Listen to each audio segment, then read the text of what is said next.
When it comes to cooking during the summer, many of us are thinking of tossing something on the grill or making an easy throw together salad. But after a while, we start craving something a bit more comforting. That's why we came up with a seaside version of mac and cheese that's creamy, dreamy, and comes together in no time. We start by cooking some pasta shells and draining them really well.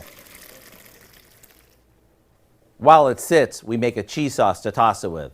It starts with melted butter that we mix with flour and a few seasonings. Once it's golden, we slowly whisk in some milk and let it simmer until it thickens up. Now for the best part, we stir in lots of shredded cheddar cheese.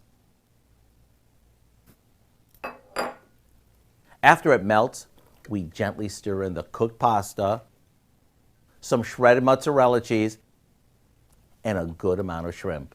Now we'll spoon this into a casserole dish, top it with some buttery cracker crumbs, and pop it in the oven. You'll know it's ready when it's bubbling hot and the topping is golden.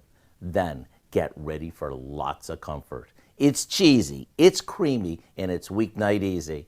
To get the recipe for what we call our shrimp mac and cheese, all you have to do is visit our website.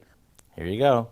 I'm Howard with Kelly in the Mr. Food Test Kitchen, where today we found a comforting way for you to say, ooh, it's so good.